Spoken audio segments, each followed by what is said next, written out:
Galiveedu MPDO Jawahar బాబుపై దాడిని రాష్ట్ర యంత్రాంగంపై దాడిగా చూస్తున్నామని deputy CM Pawan Kalyan స్పష్టం చేశారు. కడప రిమ్స్లో చికిత్స పొందుతున్న ఎంపీడీఓ జవహర్కు పవన్ కళ్యాణ్ పరామర్శించడం జరిగింది. ఇక ఆయన ఆరోగ్య పరిస్థితిని కూడా వైద్యులను అడిగి తెలుసుకున్నారు. వైసీపీని జనం 11 సీట్లకు పరిమితం చేసినా అహంకారం తగ్గలేదని మండిపడ్డారు. ఇలాంటి దాడులను ఉపేక్షించమని కూడా తేల్చి చెప్పారు. మరింత సమాచారాన్ని మా ప్రతినిధి సుధీర్ అందిస్తారు. సుధీర్.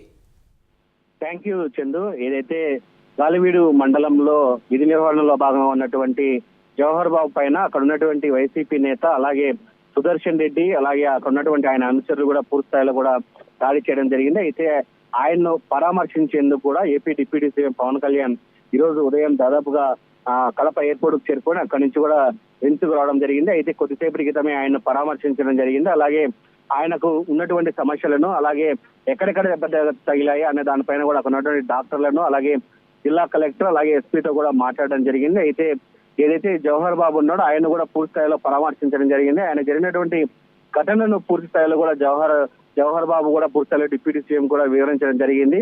జవహర్ బాబు కూడా పూర్తి స్థాయిలో కూడా డిప్యూటీ సీఎం కు కేవలం నన్ను టార్గెట్ చేసి నన్ను ఇలా కొట్టారని చెప్పి ఆయన వాపోవడం జరిగింది. అలాగే ఆయన సతీమణి కూడా డిప్యూటీ సీఎం పవన్ కళ్యాణ్ తో మాట్లాడి కూడా మాకు ప్రాణహాని ఉంది, మాకు భయంగా ఉందని చెప్పి ఆమె కూడా మాట్లాడడం జరిగింది. అయితే దీని మీద కూడా AP deputy CM Pawan Kalyan మాట్లాడుతూ కూడా మీ కుటుంబానికి అండగా మేము ఉంటామంటూ కూడా ఆయన వాళ్ళకు హామీ ఇవ్వడం జరిగింది. అయితే ఈ ఘటనకు సంబంధించి కూడా పూర్తి స్థాయిలో అటు ఎస్పీని అలాగే కలెక్టర్ అడిగి పూర్తి వివరాలు కూడా తెలుసుకోవడం జరిగింది. దీనిపైన కఠినమైన చర్యలు తీసుకోవాలంటూ కూడా ఎంతటి వారు ఉన్నా కూడా ఉపయోగించేది లేదని చెప్పి ఆయన తీవ్ర స్థాయిలో కూడా మండిపడడం జరిగింది. అలాగే దీనికి సంబంధించి కూడా చాలా సీరియస్ గా ఉన్నానని చెప్పి ఆయన చెప్పడం జరిగింది. అయితే రాష్ట్రంలో కూటమి ప్రభుత్వం ఏర్పడిన తర్వాత ఇలా ప్రభుత్వ ఉద్యోగులపైన దాడులు చేస్తే సహించమని చెప్పి ఆయన పెద్ద ఎత్తున కూడా ఘాటు వ్యాఖ్యలు చేయడం జరిగింది. అయితే ఏదైతే జవహర్ బాబును పరామర్శించిన అనంతరం కూడా కడప రిమ్స్ లో కూడా ఆయన పూర్తిస్థాయిలో మీడియా సమావేశం నిర్వహించడం జరిగింది. అయితే ముఖ్యంగా మనం చూసుకుంటే కనుక పవన్ కళ్యాణ్ పూర్తిస్థాయిలో కూడా ఘాటైన వ్యాఖ్యలు చేయడం జరిగింది. అయితే ఒకసారి మనం ఆ కామెంట్లను చూస్తే కనుక ఎవరి మీదైనా దాడి చేస్తే కూటమి ప్రభుత్వం ఊరుకోదంటూ ఖచ్చితంగా వాళ్ళకు రిటర్న్ గిఫ్ట్ ఇస్తామంటూ కూడా ఆయన కామెంట్ చేయడం జరిగింది. అలాగే ఇష్టానుసారంగా అధికారులపై దాడులు చేస్తే చూస్తూ ఊరుకునేది లేదంటూ కూడా ఆయన మండిపడడం జరిగింది. అహంకారంతో దాడి చేస్తే తోలు తీసి కూర్చోబెడతామంటూ అహంకారంతో కళ్ళు నెత్తికెక్కితే ఇది కుటుంబ ప్రభుత్వం చూస్తూ ఊరుకోదంటూ కూడా పెద్ద ఎత్తున కూడా ఆయన మాట్లాడడం జరిగింది. అయితే దీనికి సంబంధించి ఎలా నియంత్రించాలో మాకు కూడా తెలుసు, అది చేసి ఖచ్చితంగా వైసీపీ నాయకులకు చూపిస్తామని చెప్పి ఆయన మాట్లాడడం జరిగింది. అలాగే ఎస్సీ ఎస్టీ అని కాదు, ఎవరైనా సరే ఆధిపత్య ధోరణిలో ఎవరి మీదైనా ఇలా చేస్తే ఖచ్చితంగా నేను స్పందిస్తాను, వాళ్ళకు అండగా ఉంటానని చెప్పి కూడా ఆయన చెప్పడం జరిగింది. అలాగే పరారీలో ఉన్న వారి కోసం కూడా పోలీసులు గాలిస్తున్నారు, వాళ్ళను కూడా ఖచ్చితంగా పట్టుకుంటామని చెప్పి ఆయన చెప్పడం జరిగింది. అలాగే రాయలసీమ వ్యాప్తంగా ఉన్నటువంటి మహిళలు కూడా ఎవరు భయపడాల్సిన అవసరం లేదు అంటూ కూడా ఆయన మీడియా సమావేశంలో మాట్లాడడం జరిగింది. అలాగే కుటుంబ నాయకులు కూడా ఎవరు కూడా భయపడొద్దని చెప్పి ఆయన హామీ ఇవ్వడం జరిగింది. 11 సీట్లు వచ్చిన వారికి అహంకారం ఇంకా తగ్గలేదంటూ వాళ్ళ అహంకారాన్ని ఖచ్చితంగా తగ్గించే ప్రయత్నం చేస్తానని చెప్పి పవన్ కళ్యాణ్ అయితే కనుక ఘాటుగా మాట్లాడడం జరిగింది. అలాగే జవహర్ బాబు కుటుంబానికి పూర్తిగా నేను భరోసా ఇస్తున్నాను, ఆయన ఖచ్చితంగా అండగా ఉంటామని చెప్పి చెప్పడం జరిగింది. అయితే ఒక మండల అధికారికి కులం పేరుతో దూషించడం పాటు ఇది తగదు అంటూ కూడా ఆయన మండిపడడం జరిగింది. మొత్తంగా మరోపక్క చూసుకుంటే కడపలో ఒక రైతు కుటుంబం ఆత్మహత్య చేసుకోవడం చాలా బాధాకరంగా ఉంది. ఆ రైతు కుటుంబ ఆత్మహత్యపై కూడా పూర్తిస్థాయిలో విచారణ జరిపించాలని, 2 రోజుల్లోనే పూర్తిస్థాయిలో దీనిపైన ఎటువంటి చర్యలు తీసుకోవాలన్నా అవన్నీ తీసుకొని ఖచ్చితంగా చేయాలని చెప్పడం జరిగింది. అలాగే దీనికి సంబంధించినటువంటి కేసుకు సంబంధించినటువంటి ఎలాంటి పరిస్థితుల్లో కూడా దీనికి సంబంధించిన నివేదిక తెచ్చుకొని దీన్ని కూడా నేను పరిశీలిస్తానని చెప్పి ఆయన కూడా చెప్పడం జరిగింది. అయితే మొత్తంగా చూసుకుంటే గనక ఈ మీడియా సమావేశంలో అయితే గనక వైసీపీని టార్గెట్ చేస్తూ అలాగే ఘాటైన విమర్శనమైన కామెంట్స్ అయితే కనుక పవన్ కళ్యాణ్ ఈ రోజు చేశాడని చెప్పుకోవచ్చు.